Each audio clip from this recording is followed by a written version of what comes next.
Hello and welcome to the I3 lecture series hosted by the Masters in Digital Photography program at the School of Visual Arts.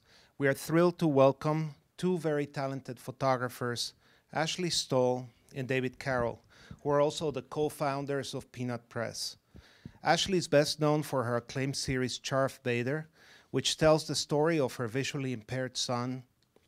Her monograph of the same title, published in 2014, went viral, selling out in 2 weeks. It was featured in over 50 articles and appeared on ABC TV News.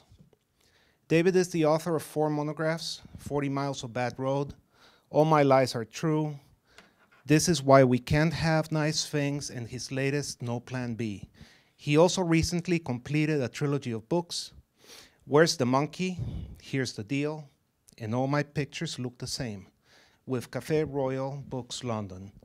Ashley and David co-founded Peanut Press in 2015, in their own words, not because they wanted to be in the book publishing business, but because they wanted to make great books. And with 4 monographs published since then, and a 5th one on the way, they are succeeding brilliantly at doing so. So please help me welcome Ashlys Stohl and David Carroll to our lecture series.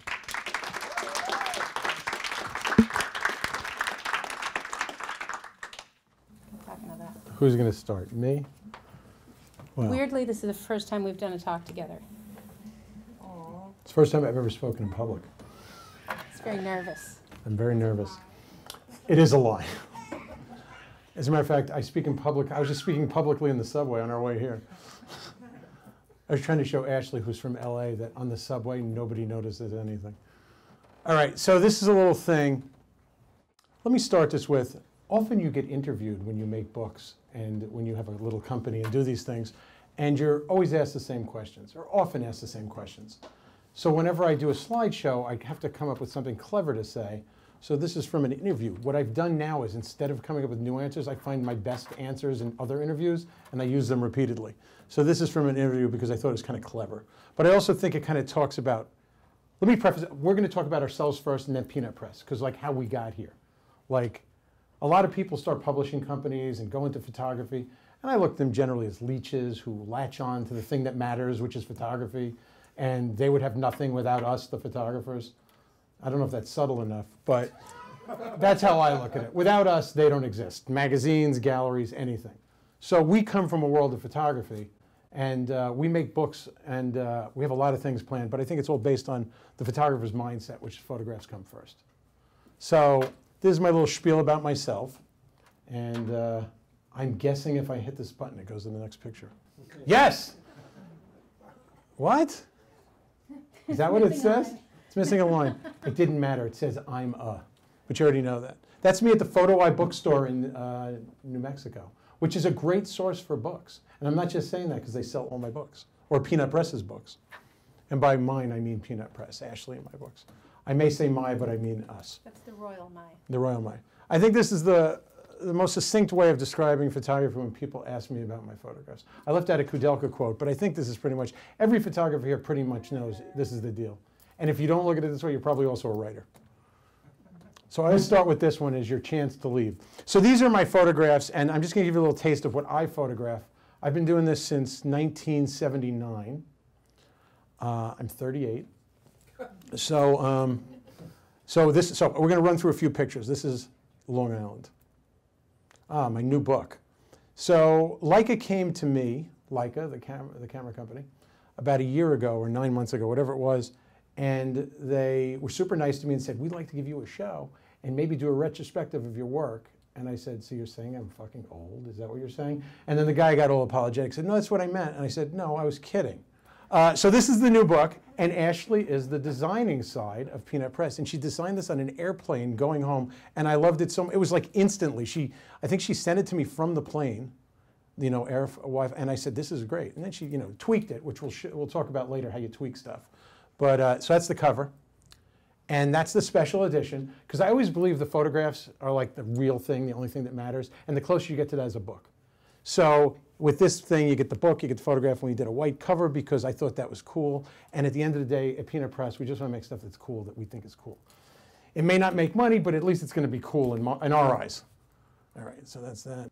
Okay, so this is what I do. I wander around, all film, all with a Leica, and I take pictures. And this is cute. And I wish I found this guy because I'd love to give him this print. Of course, then I open up libel issues, but I shot this in Italy a few years ago. And I'll tell you, the most interesting comment I've ever gotten on this particular picture is like, oh, that's pretty. And I'm like, what do you mean? And I'm like, you know, young girl with an ice cream cone. And I swear in my children's lives, it never crossed my mind until the first person said to me, there could be a sexual innuendo in that. It was all about that little chain on the bottom for me on the left. This is a picture of a boat. People actually ask me, is that a window? I'm like, yeah, that's a window. The boat is sailing in the window through the building. This is my sort of Maltese falcon. So when I go on vacation, like the kind where you're not working, I don't drink. But on vacation, for some reason, I tend to drink, especially on the beach. And every day I was drinking a lot of margaritas, and this guy kept trying to sell me this shit every day. So finally I said to him, all right, I'm going to buy some stuff from you, but first stand there like that. So that's how I took the picture. So it's posed. And then I bought a whole bunch of stuff that I think I left in the hotel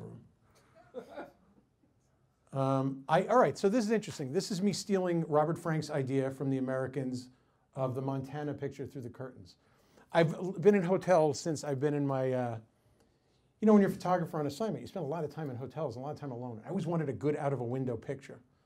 And so I got this picture in New Mexico not too long ago.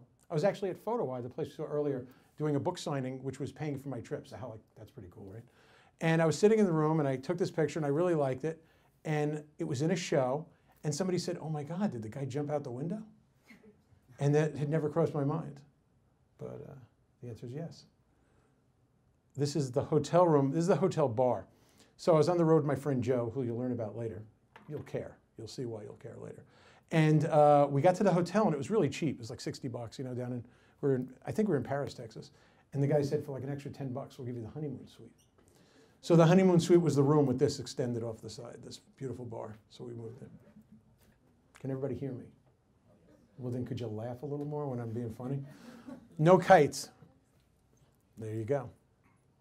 You know, something interesting here. So I love photography. Everything's about photography. Everything I see, whether I took the picture or not, it still looks like a photograph. And to me, the most important part of this picture is those two little plants on the bottom left and right. And I'm not sure why. Somebody said to me, all my stuff's in the middle of my pictures, but they didn't know what they were talking about.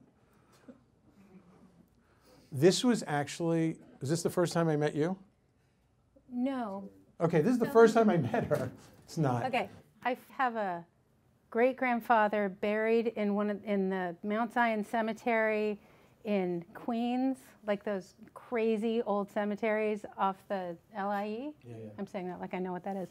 And so I made him drive me out there so we could find the tombstone and take pictures, which we did. And that's his tombstone? It turns out he's very uncomfortable in cemeteries, but got a picture. This is on the road to Pahrump. Does anybody know where that is in Nevada, Pahrump? It's where Heidi Fleiss lives. So I'm not sure. Never found her. So I woke up in my house and looked out the window. It was really foggy, and I said, shit, and I jumped in the car in pajama pants and a T-shirt and said I had to find something to photograph because it was foggy. And you know those people get pictures in the fog and you go, oh my God, they were in the fog. That's so cool. So the truth is I just really jumped in my car and drove around the corner. That's my kid up in Maine, and he's out in the lake, and he's actually standing on a rock, bouncing up and down, and I'm sitting on the dock. And again, somebody in a slideshow said to me, is he drowning? Like, I don't know, there's some morbid shit out there. This is Florida, of course, right? Wait, tell them that's on the cover of a book. Oh, that's on the cover of a book. It's actually a book of, are they feminist poems? They're poems. They're poems. And it's this woman writer, and it's called, I don't know what it's called, but that's the cover. She's a friend of ours. So I like this story. This is a good story. So there's a place called Acoma in New Mexico. It's so New York Yankee guy Bill, right? Did I get that right? Yeah. He knows what that is. And that is the longest, what is it? It's the longest inhabited pueblo, I think, in the United States for like 600 years or 500 years. And they have a lot of rules when you get top of the pueblo, and that's cool. It's their pueblo, you know. And they said, there's a church here, and you cannot photograph the church. It's sacred, etc. So I said, okay, that's okay. And everybody's walking around. I have my camera. So I went and photographed the outhouses, which I was told immediately, you can't photograph the outhouses either. I don't know if there's a correlation, but I did get a picture before I stopped photographing the outhouses. But I actually think it's a great view. This is in the Arctic in the middle of the night. So in the Arctic, I've been in the Arctic a lot.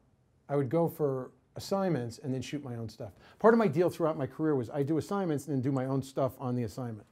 I mean, you know, in the Arctic, everything's the same, assignment, everything sort of is the same.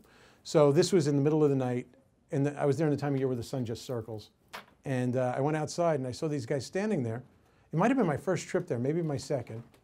And I asked Elijah, who was my guide, every time I went there, 8 times I was up there, what are they doing? And he said, oh, they're watching for polar bears. I'm like, oh, okay, is that what it's about? I'm going to die. That's Joe. And he's holding a fish. And we ate that fish, and it was the best sushi I ever had. And Joe will come up later in our presentation. Is Joe here? No, of course not. That's a horse. Don't we love that? Look at that. There's black and white and all balancing out. That's my younger son, Theo. It's not really him.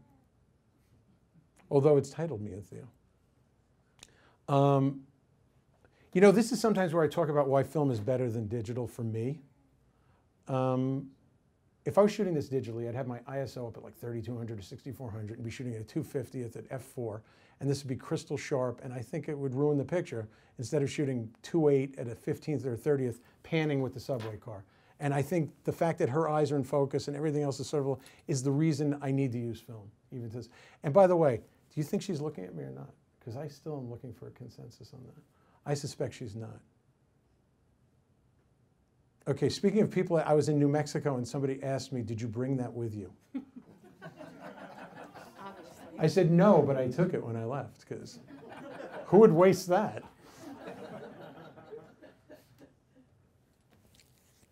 I like this picture. You know, this is where I sit here and I think, man, prints look so much better than slideshows.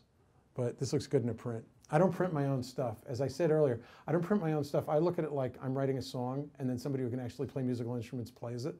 I take the pictures, but guys in the darkroom like Chuck Kelton for 20 years did my stuff, and now Laurent Gerard does my stuff. They know how to print. And they make my stuff look way better than I ever could. So that's a luxury I have in the world of photography. Good people get to print for me. Turtle. This was a really important picture for me. So in reality, this picture is a turtle walking on a road in southern Turkey that I went outside of the car. I put the camera on the ground and said, I wonder if I can get a picture of this turtle. Literally, that was my only mindset. And then Ann Tucker, who is the curator of the Houston Museum of Fine Art, who if you don't know who she is, she's a really big deal. She bought this picture to show, and because of this picture, she wrote the intro to my first book. And her being in the intro to my first book got a whole bunch of other people who matter in that world to go, oh, Ann liked this? So you never know. And I didn't even like the picture. I still don't really get it, but she had a whole spiel about why she loved it, so that's good. This is in Moscow back when, you know, Russia was changing. And the reason I keep this in here, besides the fact I like the picture, is because you see those candles on the bottom? That's to stop the flowers from freezing. So that's sort of a cool little idea. And also I like the way everything's covered with shit and it's really awful. And it's like, you know, I felt like this is actually, I went to Moscow the first time in '92 and it was really good for me because I'd been shooting commercial work for years and everything was color and I didn't feel anything anymore when I took pictures. And I felt like I was thrown back into like the Americans or like some 50s kind of like William Klein thing or something, because it just felt like it was the 50s. So it helped me really start shooting again for myself. Oh, so I use Leicas exclusively for myself, 24, 21 lens. But I also have a Hasselblad pan camera, which I'm not that good with, but I've gotten like a few good pictures with it. This is like my favorite one. So this is basically like a $10,000 photograph to take because I bought this stupid camera. And actually that guy in the middle, I swear to God, he was out to get me. I remember the whole time thinking these heads have to synchronize and I have to not get pecked in the face by this guy. Because if you know the lens, it's a 30. I'm like really close to that dude.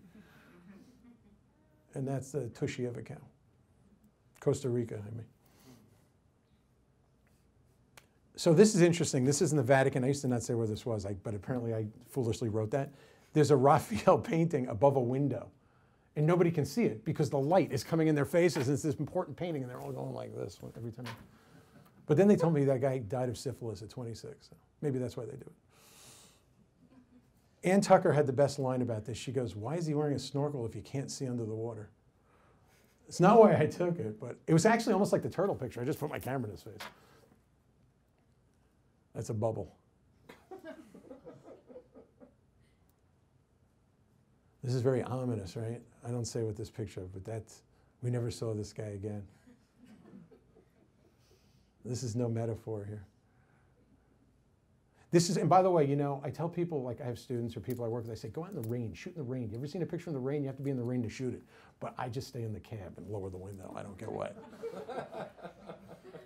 Always have your camera ready. I was going back to the airport in Rome, and I saw up the block this nun sort of running, and it's very dark, and I guess the exposure, and I panned with it and everything, and I got a picture I kind of like. I don't like that white thing on the ground, but I like a running nun. It seems, I don't know. You know, when you're a Jew, a running nun, a nun is very mysterious, but a running nun, where's she got to be? Yeah, my kids were really small when I took this picture. One of them, the one I was with, was like 8 or whatever he was at the time, and I ran away from him on 14th Street and said, wait here, I got to get this picture. He was there when I got back, so it looked like him. All right, you know, I get a lot of shit for this picture, and I think it's because people don't like people in sunglasses.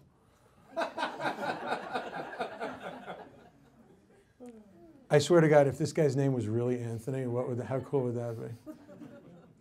This is a relatively new picture. You know, any picture that's less than 5 years old, you know, when you've been shooting for 30, whatever years, when you have a picture that's only 5 years old, it feels like you just took it. It's really cool. You know, you can get the fumes, you can live in the fumes of a picture from a year ago. I was actually giving a photo lesson when I took this. I said, I always say to people, you know, you get that feeling like something's about to happen, like you're going to take a picture. And I said, something's going to happen here. And then the alfalfa thing happened with his hair. But I didn't see it when I took the picture, I don't think. It's hard to know. Never. Okay, so this is another reason for shooting negs. I found this picture that I took in 1997 about 5 or 6 years ago. Is that right? About 5 or 6 years ago, and I love it. It's one of my favorite pictures. I somehow didn't see it when I first took it. There's another new one. It's so new it doesn't have a caption. And I've already sold 2 prints of it. This is like a rich dog.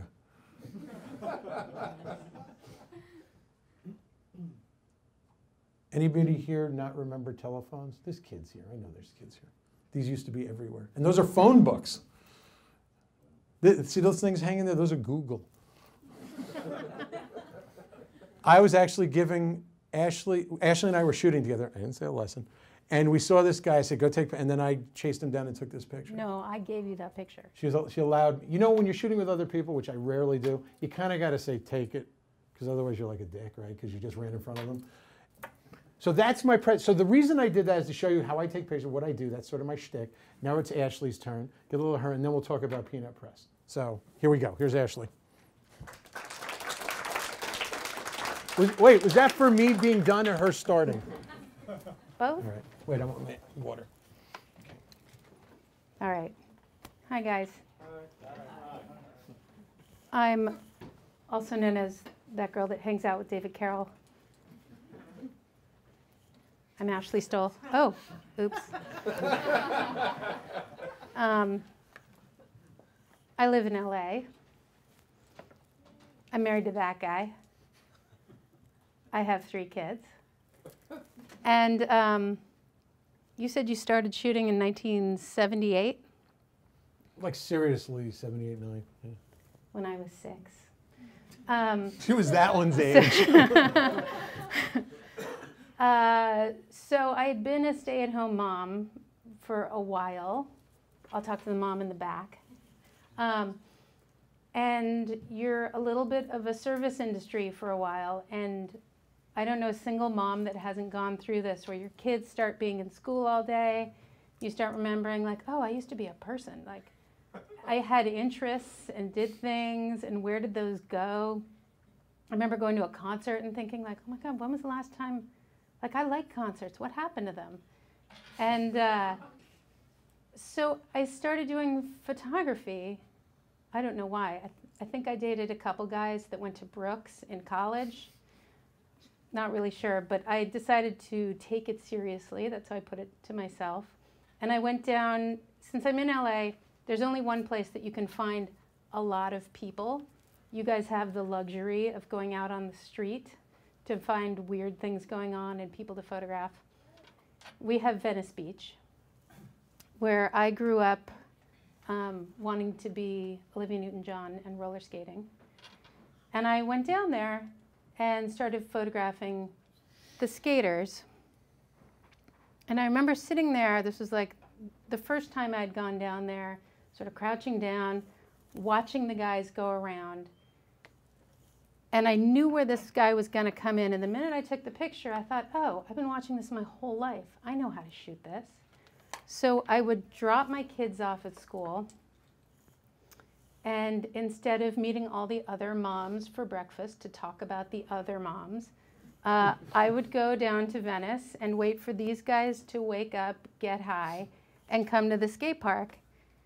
And the weird thing is they were the second generation of guys. When I was a kid, for one thing, there wasn't this really nice skate park. But like that guy's dad was around when I was a kid. So it was interesting because they were like the guys that I grew up with, but the kids of those guys. They were nice. They always let me in. The skaters are really happy to have you take their picture, especially when you give them prints. So I was sort of occupying myself with that because it was such a good distraction from parenting. It was not at all like my life, and that's really what I was going for. And then I went to Cuba, and I thought, I wonder if there's skateboarding there. And it turns out there's this massive skateboarding scene in Havana. And there are these guys in Miami. They're called Amigo Skate Cuba. And they bring decks and trucks and wheels and T-shirts and shoes and everything that they need. And have for a week a big sort of skate up hangout with all the guys in Havana. And it's really fun, so I tagged along, took their pictures. It's surprisingly similar to the Venice that I grew up with.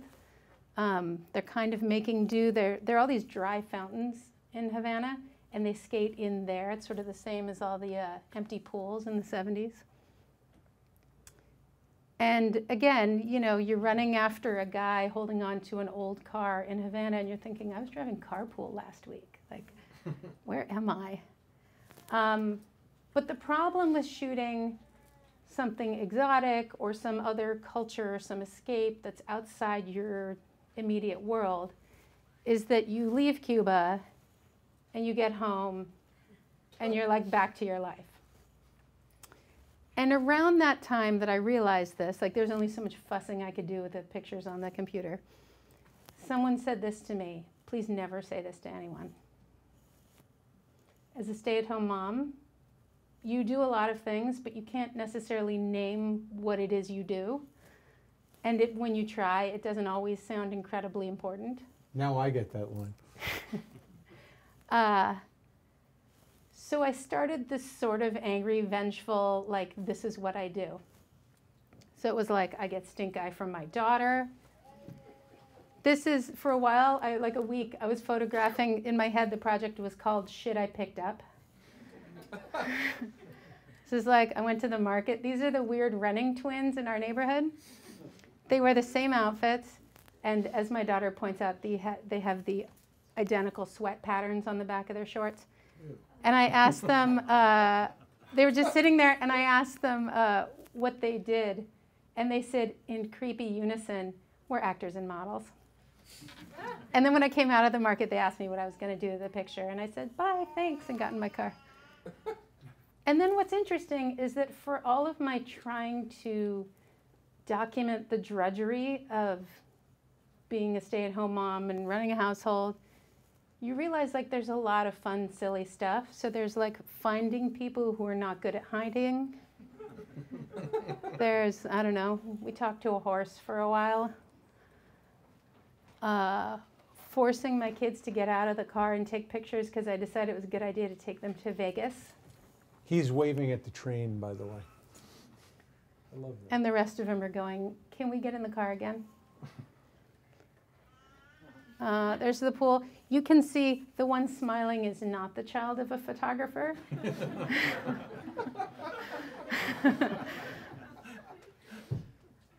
And then this is the point. Sometimes David looks at my pictures and says, why do you do this to your children? But I'm never going to talk to her when they I think they do it to me.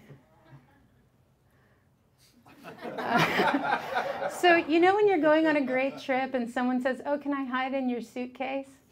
Well, Sarah and I were going to Italy, and Charlie actually tried to do that. Wait, go back one. We're book publishers. Look at her bookshelves.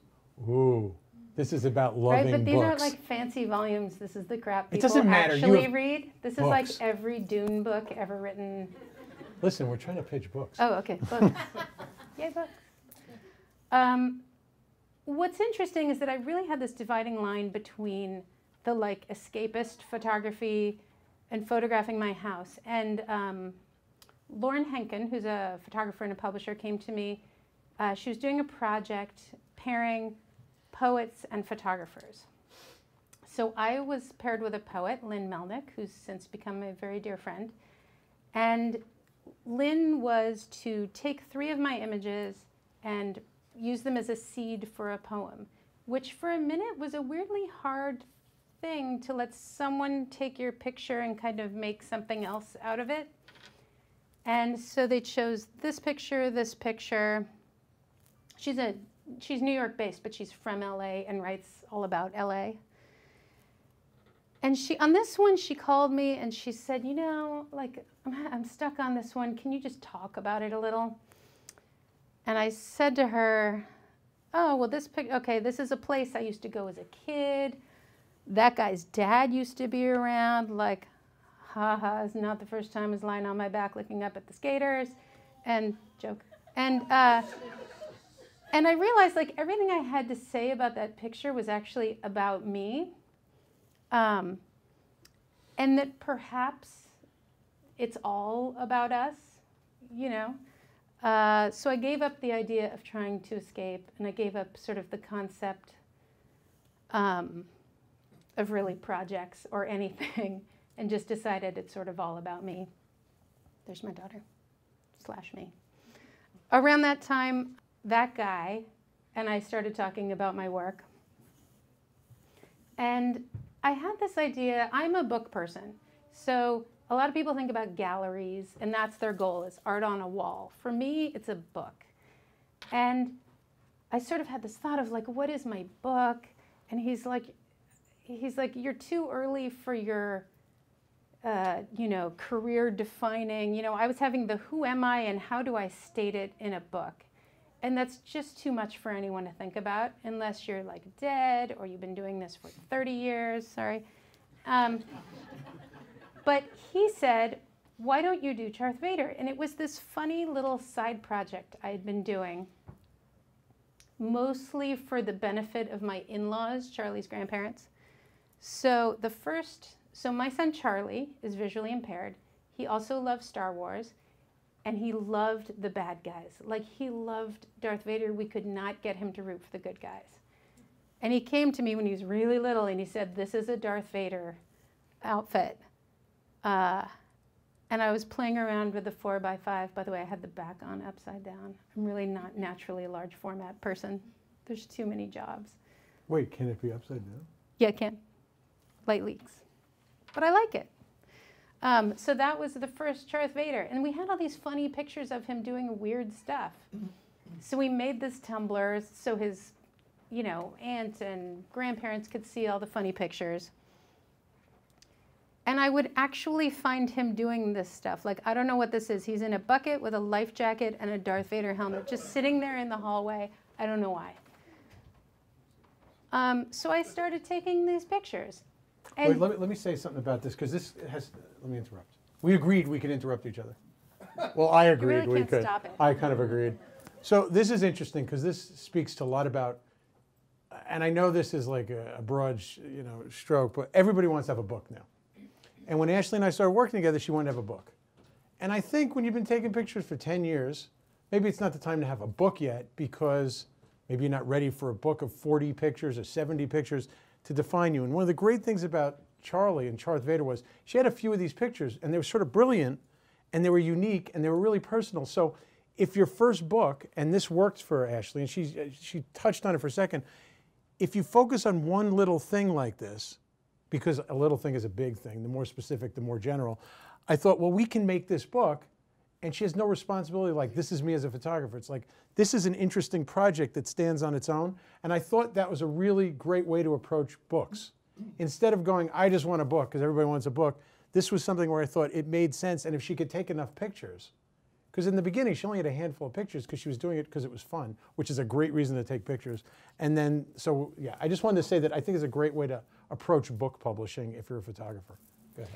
Yeah, it made perfect sense, and it, in a way, took the pressure off of trying to define yourself as a photographer or define your career when you're early on in it. And I don't know why it didn't occur to me, but it was like, it just took the pressure off. It was like, okay, this one definable thing. We said, let's make a book that's kind of small and precious like Charlie, and it seemed like it was like a doable task. So I had to keep shooting it. Which is one of those things, I'm terrible when I'm trying to shoot something on purpose, like great flukes can happen, but then I go about, I mean, it probably took me another year to finish it, including some like, are we done? Oh, we're not done. Because I didn't want any, in a small book, you really can't have filler. And I wanted to be proud of every picture in there. So we kept shooting, I kept shooting. Some of them, people always ask me if they're staged. They're sort of half and half. A lot of times it's stuff I would find Charlie doing in the helmet. Sometimes it was stuff I would find Charlie doing and then make him put on the helmet. A lot of times it was art directed by Charlie. Like he said, I want a picture with Jake's legs, his brother. I don't know why he wanted a picture with Jake's legs. And he wouldn't sit where I wanted him to sit in the cart. Like, he wouldn't do anything I was asking him to, but whatever he came up with was always better. And for some reason, he's really great at this sort of Charlie Chaplin, like, defeated look. But wait, hold this picture. People have said to her, hey, did you ever notice that him and the guy in the back are doing the same thing? Someone actually said that to me. That was great. I didn't notice. So in making the book, do you want to jump in on that? Well, you can brag. Let's say this about the book. So we made the book. Ashley said, let's make the book. So she told me to jump in. In the spirit, I lied. In the spirit of like Haywire Press and people just like making up names to publish under, we made up Peanut Press, which is after like weeks of throwing names at each other and it devolving into like 8th grade boy humor. And boy humor. I don't know why we came up with Peanut Press, but there it is. I know why, but we're not going to say. And well, it's true. so we did, here, do you want to sit here and I'll sit here and we can both talk about this stuff? Okay. All So right. this is where we're going to talk about publishing. Yes. So we did the first thing any responsible person does when they start a company. We made swag. That's Paris Vizone for anybody who doesn't know. That sweatshirt is available on our In my website. bathroom. Those are little keychains that we made for the people that we've published. That's a hat. Paris's book is coming out hopefully at the end of the year, and the guy next to her is an Alien Ant Farm. He's the bass player. That's but he has a a new band. band. Yeah. Because Paris lives with rock stars from like 30 years ago. Okay, so for Darth Vader, we sort of put together this team, and this is the team that we've used for everything since then. Well, let me say one thing. Oh. After Ashley came out with this book, Darth Vader. We did a small run. We did 500, well, more than 500 books, about 500 books. And we put them up on Facebook. We had a book signing in LA. And I went out to LA for the book signing. I was there about 5 or 6 days. I gave a workshop. Time went by. You know, about a week went by. I got back to New York, and I texted Ashley and said, how are we doing on books? And she looked at the interface with Shopify or whatever it is. Goes, yeah, we have 33 books left or something. I said, stop selling the books. And so we stopped selling the books. And then we were kind of, I won't say fucked, but we were kind of fucked because we had promised books to Photo Eye and different places. We didn't have any left. So we did give them to Photo Eye. It's a great problem to have. It's a bad problem to have. It's a great problem when you're starting a company, maybe. But we weren't even thinking we were starting a company at that point. And as soon as that happened, we started getting the emails from friends going, who made your book? What'd you do? How'd you do that? Now, I had made books in the past. So Ash and I started discussing, well, it was really her. She said, why don't we do this for other people? It seems really fun. And that was really the impetus. It was actually wasn't it at Meridian that you said this? I don't know. Let's say that it was, because then it's a better story. So we were at Meridian, and so we decided we were going to start a publishing company. And you know, we did all the statistics. We looked into it. We figured out how many publishing companies there were. None of that. There's no way we looked into anything. We probably shouldn't have started because there's no way to succeed in publishing. And yet we did it anyway because it's fun. And we're going to have our 6th book this year, 2 in the next few months. So anyway, so we started this thing and we started a team, So experts. We put together this team for Darth Vader and we've stuck with it the whole time. First thing we did was find a printer. So we have used Meridian who are in Rhode Island. And the reason we use them is that they publish everyone. They publish Friedlander. Mostly they publish Friedlander. And if I can print someday at the same time as him, I'm working on that. We missed him by 2 weeks. But what was great was to be able to know how many of their photo books I had on my shelf and be able to take a book off the shelf. This is the book. I called them and I said, okay, so I really like the paper in this book. Could I get this paper? And they were like, sure. We'll say, you know, and I had a sample the next day at my house. To be able to refer to books that you love in terms of making your own is really handy. And also, they just know how to print photographs. Not everyone does. They're great. Then we found our pre-press guy, who is Joe with the fish. So Joe and I went to SVA together, starting in 1979. And he's run the ad art, the advertising arts department, or the sort of pre-press division of a big ad agency forever. He makes catalogs for Tom Ford, for Tiffany's, all that high-end stuff. He knows his shit inside out. And he's a photographer.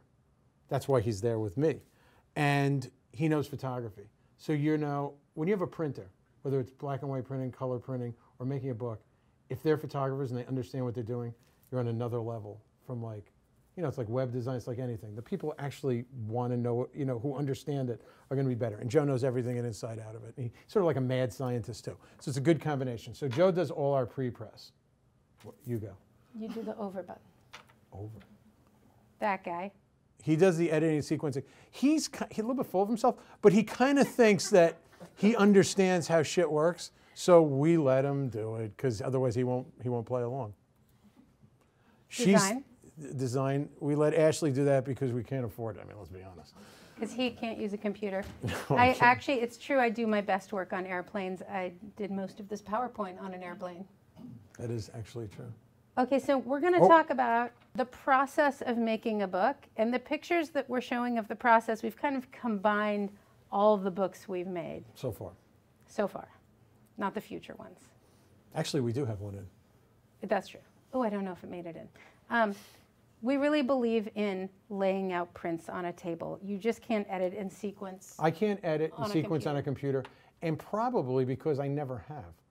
You know, back in, I'm going to talk about old timer shit, but there's a lot of gray hair here, so you'll relate to it. You didn't know who anybody was in the old days. There was no internet. You only knew a photographer if you had the money to buy one of their books. So everything was like a pile of photographs and putting them in order. There was no like looking stuff up. So everything was very kind of hands-on and analog, and I haven't changed. When I'm editing a book, I want to see 4x6 or, you know, 6x9 prints, and I'm going on my dining room table, I'm going to lay them out and figure it out.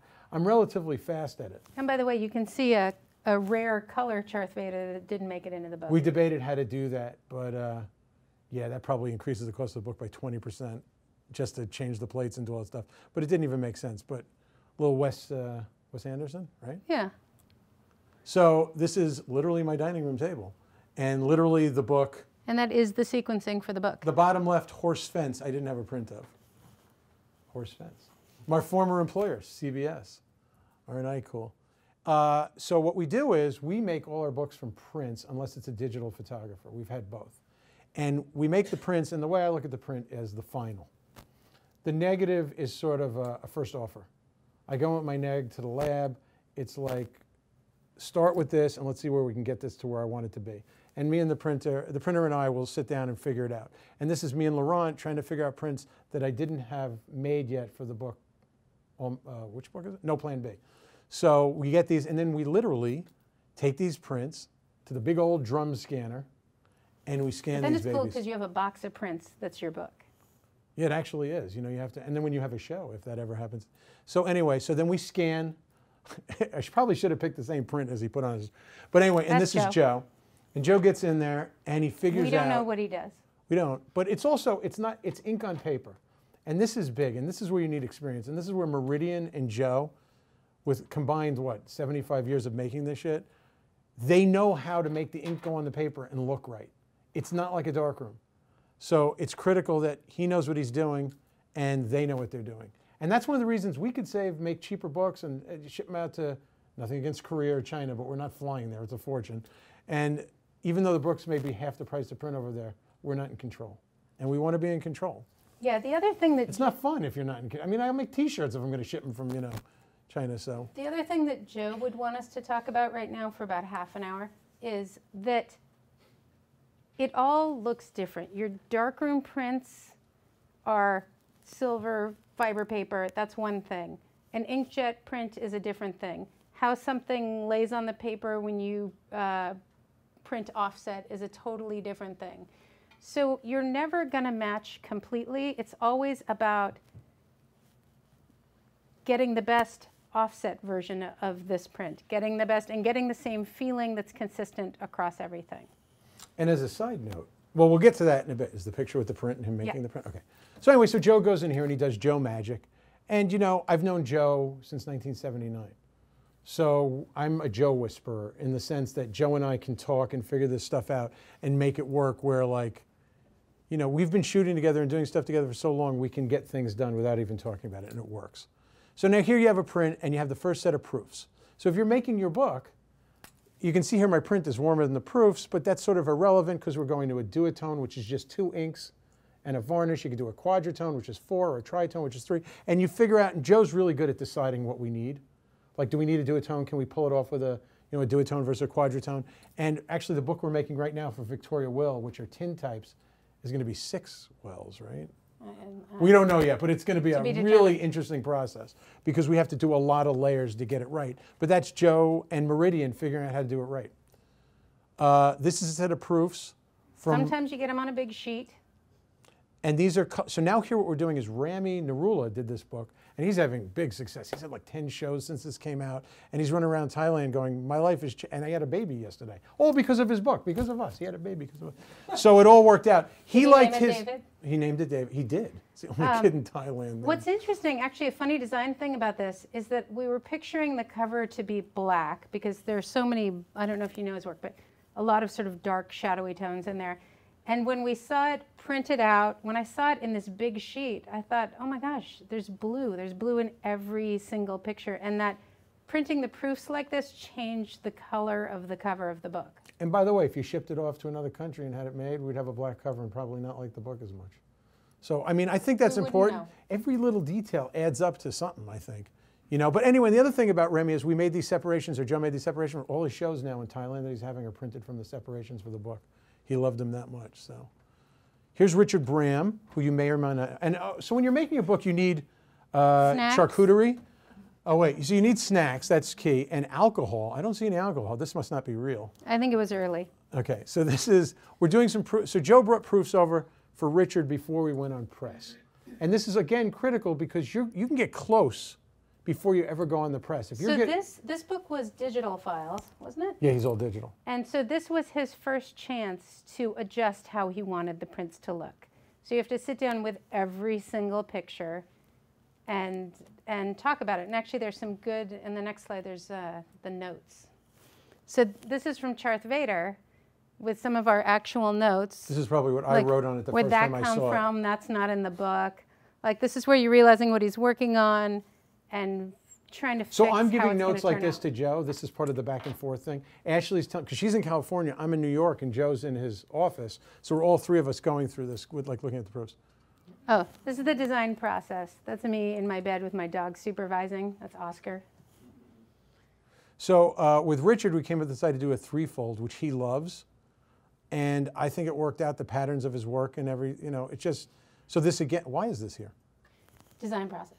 This is a design process. So this is actually the fun kind of home decorating part of it, is that you get to pick from all these fun swatches, and everything is about trying it out. So you pick a book cloth, and they send you a little sort of wrapped blank of your book, so you can hold it and feel it. And the great thing about that is that we thought one color was perfect, got it in a bigger size, and we're like, this is disgusting, I don't like the way this feels. In fact, we have never gotten it right until we actually had mock-ups made. We've changed every single book. Yes. They just never looked right until... It's too big of an investment to just pick something and not try it on. So again, this is like the foil stamps, you know, on the sides of books and the fronts of books, and the way they lay on different kinds of fabric. You have to experiment with it. Yeah, it's just like choosing paint for your house. You just can't tell from We the literally swatch. made, I don't know how many copies. So I was certain it was going to be silver on black, because obviously. And then the silver seemed so That P is garish and backwards. bright. What? The P is upside down. What P? On the left. Oh yeah, remember? That's the other thing. That's when you realize you did the spine upside down. But, you know, the pictures for Darth Vader were sort of mellow and a little somber, and the silver just seemed like too much, which is not a thing you can think about when you're looking at a swatch. So we ended up going with clear, She's not which the one worked. doing that. Okay.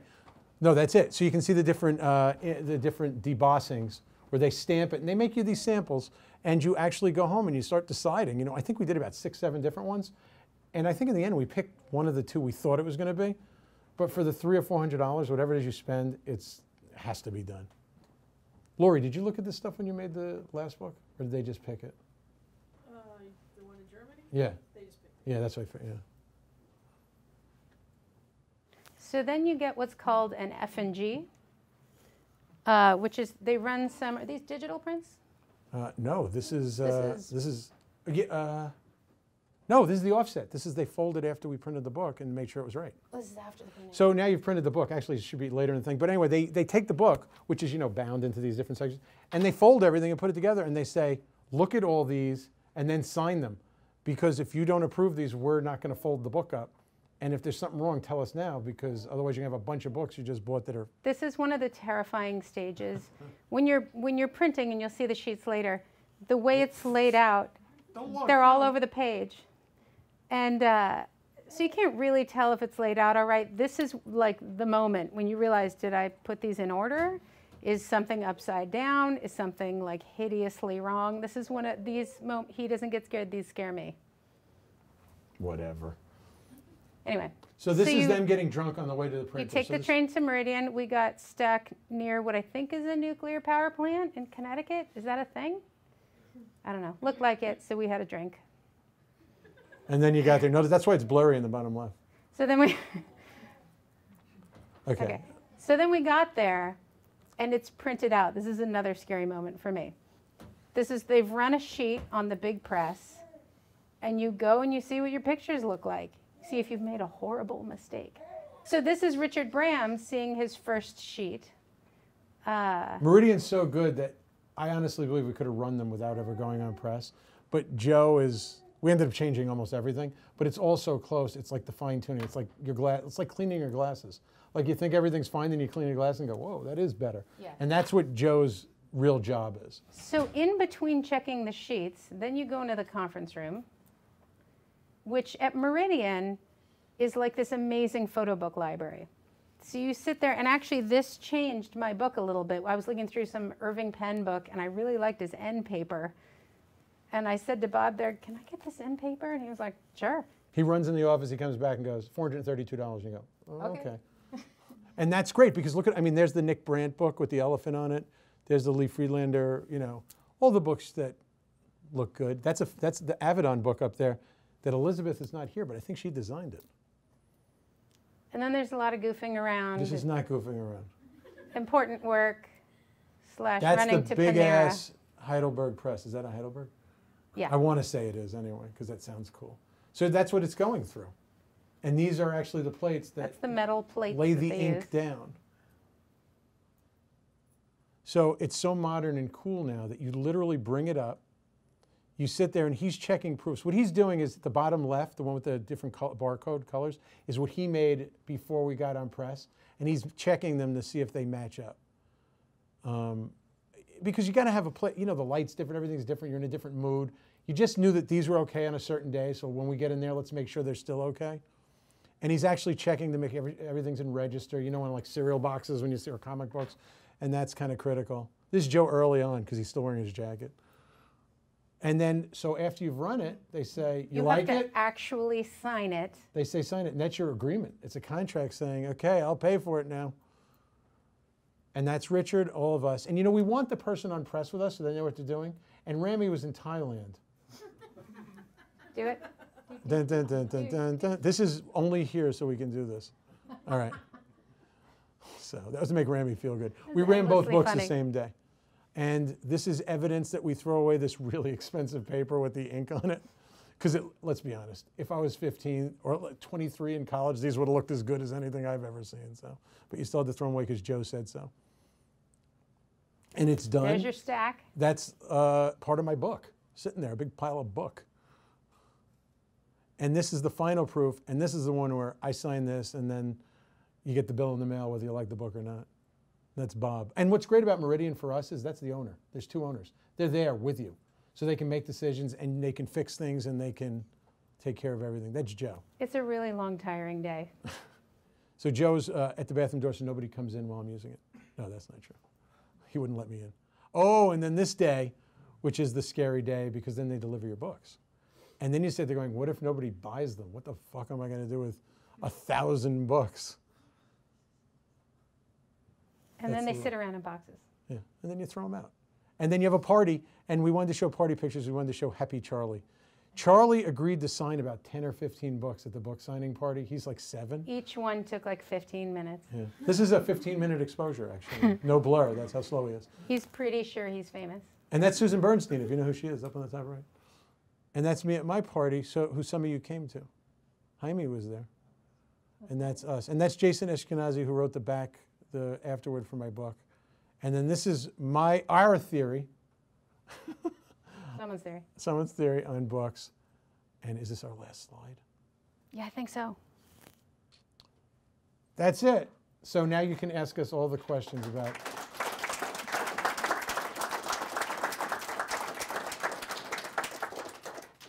Does anybody have any questions? Sure, I got one. Hat guy.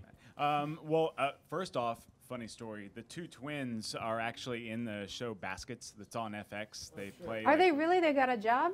They have a job. They're not doing. It's my boys. They're doing okay. Anyway, yeah, I'm just curious. I mean, since you guys, only want to do projects that you guys are into and like make and to make stuff that you think is cool. I mean, how are you going about finding like your next projects? Without naming names, there's 3 people in this room who we're going to make a book from. How about that? Because we see great work. They don't even know it yet. 2 of them don't know it. It's this simple. I used to write for some magazines, and it's the same thing I did for the magazine. I'd look for good pictures and then find the person.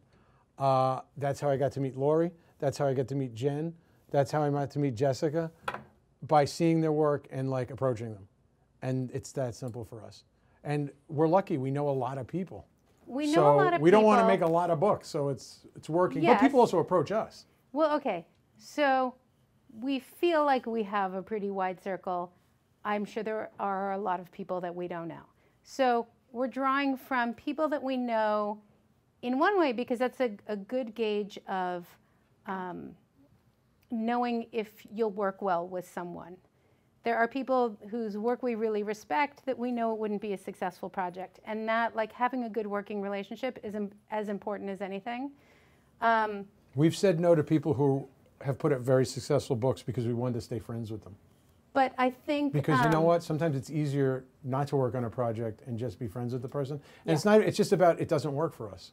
You know? But I think we're both always conscious of widening the circle, finding new work, keeping our eyes open, seeing what our friends are posting, and how, sort of growing the web of photographers that we know. And we're also taking submissions on the website. It's tough to keep up with the submissions because I never see them. She does. Everyone wants a book, and as we say, we can't always respond to every email. We don't. You respond. I respond to everything. There are a lot. And it's great that people have interest, and I love finding new work, so I don't know. We're trying to go about it in every direction, talking to curators, talking to gallerists, keeping our ears open. Apparently I'm easy to find because I get a lot of emails from people I don't know, so. Yes, Ms. McClure. So the two of you founded this company together, and you're partners. but oftentimes people assume that this is David's company. Is that Is this correct? like a girl thing? We're gonna, because the way she's treated like Don't shit start. by people. It's true. Everybody always assumes it's me, and I think it's a boy thing. I believe that. I just wanted to ask if that's what you attribute it to, Yeah. and how do you address Well, no, it? I think it's a lot of things. I think, Okay, can I, but she's gonna answer. let me step on your white male privilege. I think there are two things. For one thing, he has been a photographer for a long time, and I think you get cred for that. He totally deserves it. And there's some authority and just experience in having done that. I have not been around as long as he has. That is legitimate. But to the side of that, there is the thing where people naturally think the man owns or runs the company. People have, we've gotten people saying to him, I want to make a book with you. We've gotten emails to, we actually got an By email. the way, that's not a good move. If you're approaching a company, if there are two partners, it's not that many names to learn.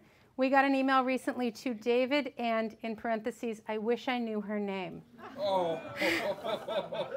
It's our next book. It's a true story. There are subtle little things like that that he's getting a good education in, some of which is being a woman, and some of it is, I don't speak like you. I don't post on Facebook with great authority because Hey, I'm a look, different Hillary kind of person. lost the election, right? Why did Hillary Where are you lose the going with election? this? Because everybody hates women, and you get treated like shit because I think it's partly a woman thing. I just think that's That's a fact. totally true. But Where am I also going with it? we approach things differently. I'm now conscious, and I think this is just a lesson for a woman running a business or trying to be a professional. I'm starting to take the word like just out of my emails. Like I just wanted to ask, like where he would just say, give me the thing. And maybe I don't talk like that, but you can exert a little more authority and sort of grow out of your own, the way women often want to make things nice, you know, be pleasing, go get the food. I totally do that. That's like a mom thing. So yeah, it's interesting to see the way, and photography, the older generation of photography is a lot of guys. So as some of it is a generational thing. We did have one large group post about this talk saying, David Carroll is speaking at SVA. And I wrote to the admin of the group and said, thank you so much for sharing our talk. It would be great if you could add my name. And I never heard back, but they did see the message. It's like little subtle hostile things like that. So that is the difficulty. I will say David has always had my back in that. And it's just kind of a fact of the world. Excellent question. Wait, did you give her that question before we got here? No, I'm kidding, Jen. Dave? Yeah. You're you're old school analog. You do Shoot those. film, yeah. You had a piece in Elizabeth Avedon had curated a book called Fossils of Time. Joe the Fish. Oh, I'm in that book. Yeah, you're in that book. Did you give her a print, or did you give her a digital file? I have two pictures. Well, that's a of the good book. question. And I probably just gave her. Because Oh no, the I probably gave her a file from reproduction's Joe. really beautiful. You know what? I probably gave her a file from Joe that he made for from a previous book. Okay. So a file that was the print Yeah, scan. and I'm almost positive because I don't have anything but little JPEGs other than that. Because I don't scan it. You know, I just scan for online for my website and stuff. So if I gave her something for that book, yeah. Wow, are you in the book? Oh, cool. We're in a book together. I have the book in my house.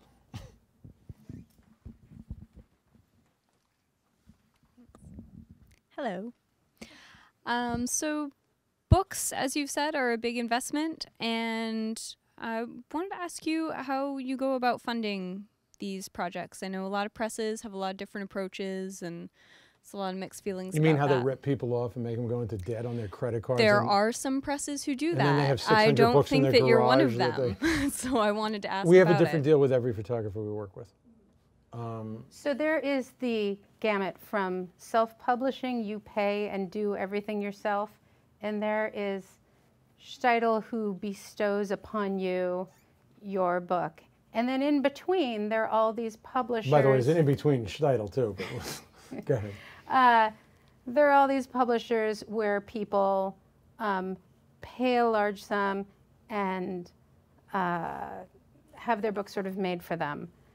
There's every possible variation. And one thing that's really, so we can't really talk about anyone's particular deal, but we don't want anyone to go into debt over this. We don't make a penny on the book until it sells.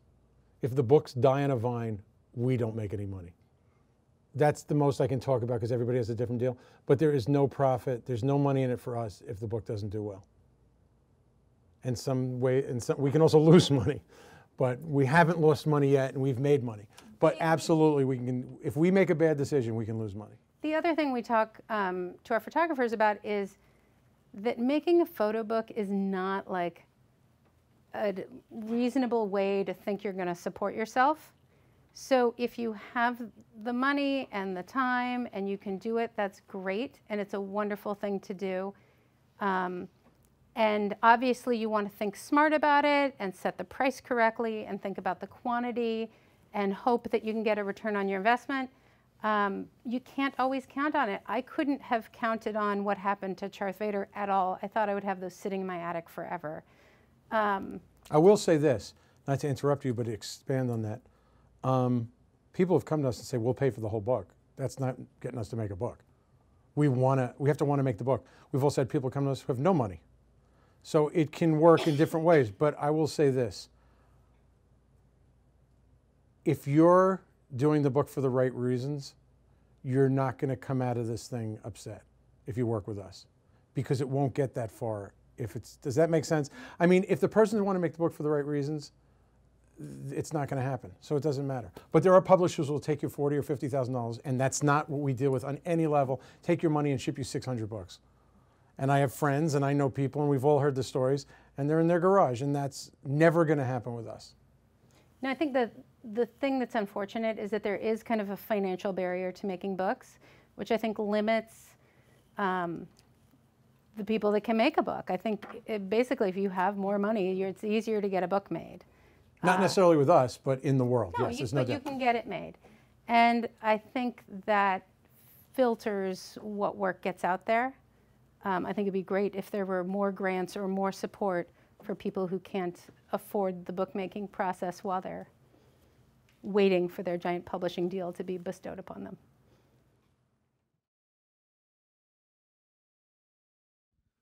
On that, with books in the garage, how do you gauge how many books in the edition to print Ray has a each book. time? I have it. I have your book. Well, what's the question specifically? How many books in the edition? How many books to print? You know, okay, so you want me to answer or do you want to go? Go ahead. Well, some people, let's say somebody's a commercial photographer who has personal work. They want more books. Why do they want more books? Because they become a tool for them as a commercial photographer, gifts for art directors, for people. So there's a value in that as a sort of calling card, okay? Then there's somebody who's a fine art photographer, and maybe combined we decide, you know, this is the most we think we can get out of this. And that was kind of her scenario with Darth Vader. And we probably should have printed 1,000. We made a mistake, but it's not a mistake because we still have the books and it worked out. We haven't made the mistake in the other direction yet. It's more fun to say my book sold out. We haven't made the mistake yet, and I don't think we will in the next couple of books we're doing with the wrong amount. I would just say this. If I'm running whatever number of books, you're a photographer and you're under 80, keep 200 or 300 for yourself. And the reason I say that is because if you give away a book a month, in 10 years they're going to be gone pretty much. And that happened to me with my very first book. They disappeared really quickly. And about 10 years ago, the gallery that made the book with me in Chicago said, we have boxes in the basement. I think they're yours. What's your FedEx will ship me? I got 180 copies of my first book because they had them put in storage. I learned my lesson, and I'm not going to let anybody who prints a book with us not understand at least save 20, 30, 40% of these books for yourself because you'll use them. I think a lot of people make that mistake. She didn't really do that because it happened too quickly. Once they're gone, they're gone. And hopefully you have a long career ahead of you, hopefully riding on the success of your book. And you're going to meet people over the rest of your life. And you're going to meet a curator that you're going to want to hand your book. Or someone's going to do you a giant favor and you're going to want to give them your book. Or just they're nice. I can tell you something else. You're going to sell prints because of your book. It is I mean, I speak for a lot of people, not just myself, but when somebody gets the book, it's a form of a catalog. And they buy your prints. And it's an easier way to get a show because you can send a curator your book. And as a matter of fact, it wasn't in here, but her prints now, some of them are being made from the way we printed the book. She's like matched this way. It's true. It is the best print we've ever made of the one in the pool. So it becomes a tool you use. And I have books from 2003, my first book, that they're a little yellow, but I still use them. I still have a few. Right. You know, you don't want to ever... A curator said to me, like, I want to put some Darth Vader prints in a happened, show. Yeah. And I said, oh, which one? She said, I don't know, where do I see them all? I said, let me send you my book, which is a great thing to do. So you really do want to pull those aside. And then from there, it's kind of winging it based on what you expect your audience size to be. Social media helps you understand how many books you can. Some of it, sometimes it has to do with price. You know, the incremental cost when you're printing offset, you go from 500 to 750 isn't that great a jump. And then 750 to 1,000 How many did you print of yours? is an even smaller jump. How many? 400. That's cutting it close, I would think. Yeah. So I would have advised more. We've just sort of figured it out. It's like a feel thing. Yeah. I think we've gotten it right so far. Darth Vader, I think we wish we would have printed more, but who could have known? Anybody else? Hi. You didn't come here from Washington, did you? I did, but I had other matters here. Okay, good. You didn't come just for us? No, I'm sorry. But I'm glad that I did come. How's that? My question is regarding the amount of photographs that you include in your book. How do you determine what is the ideal number? That's a great question because it's a constant fight I have with my friends who have books out with 80 and 90. And I have one friend who tries to base his books on how many books are in the Americans. Actually, it's not really true. How many images? Yeah, how many? Yeah, I think we both actually agree on this. There are a lot of books being created right now with a lot of photographs, and we both just prefer a kind of concise. When I see a book this thick, I think 3/4 of those pictures don't need to be there. To make the point. To make the point. So for instance, Darth Vader was a small, okay, that's the kind of project, it's a really specific thing. And if you had 100 of those, like, it's like continuing the joke. Like, it's got a sort of finite life. You don't want to be looking at it for an hour. And I think every project kind of has its natural Well, remember, point so far where the that's books we're enough. making, I'm editing. And I have an ability to I can only keep my attention for a certain amount of time. And I think if I'm looking at someone's book and I start flipping, that means there's too many pictures, or at least for me. I don't ever get that between 30 and 60 pictures, maybe 60. But so for my own personal thing, I try to keep it between 40 and 55 for like if it was a book of my work. Although I only had 32 in this last book, but that's because it was I wanted to be the same as the show. I think 50 pictures is a lot of pictures in a book, unless, I mean, you know. Some of my favorite books, I mean, The Animals by Gary Winogrand. I don't know how many pictures are in there, but it doesn't seem like a lot. And it's Gary Winogrand, so like he could have put more in, you know. August Sander has a million, but I'll look at those forever, so that works. So I think it depends on the photographer. Yeah. Who else? You had a question, Teresa. Oh, I thought you had your hand up. Hi, Jaime. So how is it up to the photographer to do the selling of the books? Okay, that's a good question. Should I be truthful? We You're sell a right. bunch of books right away using our connections in social media, a lot of books. And after a certain point, in all the agreements we made, and they're all different points, nothing's the same, then they go on their own. We'll keep it on our website, but in the initial release, we're doing a lot of books for them. So there's a lot of natural promoting that we can do while we're making the book. The bookmaking process is interesting to people. And we love like drumming up the excitement for the book. People get sort of an idea of what it's about. And we can handle that all on our website. And then at some point, people are like Rami's in Thailand. He's having all these great shows, and he's doing all this marketing there that we just don't have the reach. But we do for. sell his books in the States because of shipping and stuff like that. But we sold a lot of his books really quickly. The same thing with Bram. I mean, the release of the book, a book at PhotoWire that's 3 years old isn't going to sell like a book that's 3 months old. So we have to jump on it as soon as it happens, and so far it's worked. And you only have to sell so many books to be happy. I think if you ran 750 and you sold 400 in a year, you'd be pretty happy. And we're good at selling the first bunch, and that's our job. I mean, it's not our job, it's not contractually, but we want to be successful, so The great thing that we found that happens is that the photographer gets some momentum from that, and then they're handling their shows and selling the books from shows. It all kind of builds on itself. You get a show, it's another way to publicize your book, which is another way to publicize your show. In April of this year, she was having a show in Houston, I was having a show in New York, Richard was having a show, where was Richard, in England? I guess it was in England. I think so. And Rami was in Bangkok and in some places, all at the same time, all based on the books. And we've all been offered additional shows. And, if you want to do shows, it's great. It doesn't, I'm not saying I'm above shows, it's a hassle, so I'm doing one in Miami because I think that's a really good idea, but you don't always want that. But Rami's loving it, he's selling books like crazy, he's doing book signings. You get to do book signings, did one at B&H, it's fun, to a certain point. So, but really it's social media bangs them out quickly. It's kind of amazing. Anybody else? Yeah. Young man? Yes. He's very young. Thank you. That's true. What's the one piece of advice you would give to photographers who are thinking of submitting to you guys? You don't want to make a Learn book. both of our names. What's the girl's name? What's his name? I would say do some research. And this is not just submitting to us, submitting to anyone. Do some research on who you're submitting to.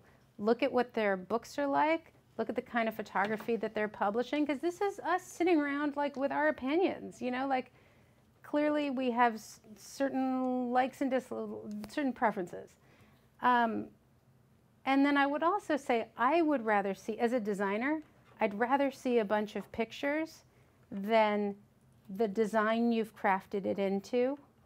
I don't need that. We need, the first thing for us, and I think especially different for us being photographers, is that it really comes down to the pictures. And we need someone to trust us, trust his editing and sequencing, trust my design. And that doesn't mean that there's no feedback. There's a really collaborative back and forth. The end of times. But here's my piece of advice. Send me 12 pictures and they better all be great. And if they are, you have a chance of like us discussing it. Not 3 and not 40. 40 is too much work. I can't tell you. It sounds like I'm exaggerating, but I don't even go like a day. Maybe a day, a weekend. Or I don't get an email going, could you just take a look at this? Do you have time? And I can't even believe that. And you know what? I would have done that my whole life. I haven't my whole life asked for shit, just because you got to ask. But I'm surprised now that I'm at the other end. And I swore 10 years ago when I started like working with other people, everybody that ever emails me, I'm going to be really nice and help them. And well, I don't want to help you anymore if you're not good. I want to help good photographers. Is that shitty to say it like that? A good photographer, I'm here. But okay, he's saying that. He's also really great at helping people grow in their photography. Listen, just so you don't have to email me if you suck. Well, it's, maybe they don't know. We'll take one more question, then we have some books. You brought some books, right? Yeah, if anybody hasn't already bought the book, I want to sell some. With Jason, can you imagine Jason Eskenazi's signature? Go ahead. Hola, Jaime, ¿cómo estás? What's this talking to him in Spanish thing? You think that's making you guys closer? Hi. Es la raza. No, I understood it. You got to give props to the raza. I understand.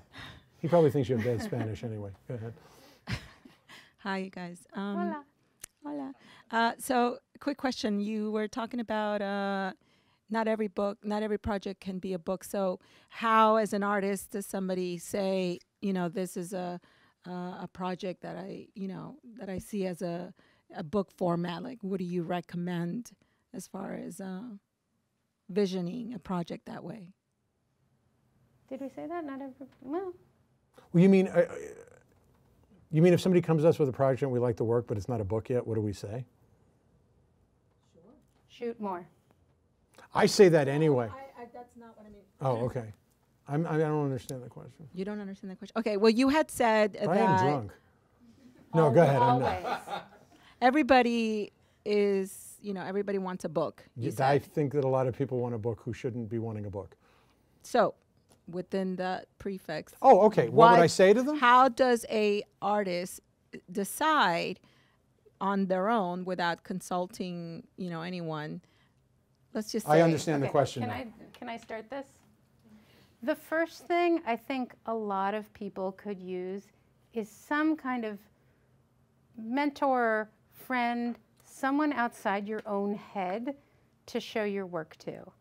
I still show David my work. I need feedback that's not, I get in my head about it. I know a lot of photographers who get in their head about the work, and sometimes you just want to say one thing to them, And I think if you're thinking about a book, have someone else look at it. Every time someone asks this on Facebook, when they say, should I edit my own work? I always say, no. Because I can tell you, what do they say? Kill your darlings. Like, we were editing my actual child, out of this book. And some of those, it becomes hard to differentiate. That was a special experience taking that picture versus this is a killer A+ picture that should be in here. And you have to be a little brutal about that to have a really killer book. Like I said, I wanted to be proud of every single picture in there and not feel like there was filler. So there are people who have filler, people who are kind of all over the place. I think everybody can use a little guidance and a little second opinion once in a while. Find the right person, and that person is going to have been doing this for a really long time, who's taken a lot of pictures and understands that they all are not the most important thing, and that you can use a certain amount of your pictures to make your point. I may have 100 pictures I like, but I can make a book with 30 pictures that gets across what I'm trying to say as a photographer. And I don't think everybody understands that early on. And early on doesn't have to do with your age. It's how long you've been taking pictures. I have a lot of friends who we're all in the same boat at a certain time, the ones who get what they're doing. And I don't mean this in a demeaning way to other people, but the people who have this purpose that, can I say what I'm trying to say as a photographer in 20 pictures? Can I say it in 30 pictures? Can I say it in 40 pictures? Anybody who needs 100 pictures to say it, unless it's a story about a subject, it doesn't make sense to me. It doesn't mean it doesn't make sense, but I can't do it. So you think you got to find somebody who sits there and is honest with you, saying, these two look similar. I know you love them both, but pick one. I mean, I've done that with everybody I've ever worked with, and I don't mean on these books I've made in the last 2 years. Everybody I've ever worked with, when I met her, we looked at her pictures for the first time, and it's like boom, boom, boom, boom. She's like, what's happening? And I'm like, we're going to find them, and then that's how it works. And you have to give it up. I'm sure musicians do this all the time with producers, You have to, the Beatles give Martin credit all the time for the stuff. You got to let it go. Every book you've ever read has an editor. Yeah. So that's what I think that's the biggest piece of advice that I would give anyone is find a teacher, find a mentor, find a friend, a crit group, something of someone you respect. So that's it. You're not allowed to ask any more questions. Thank you so much, Ashley and David. Thank you for having us.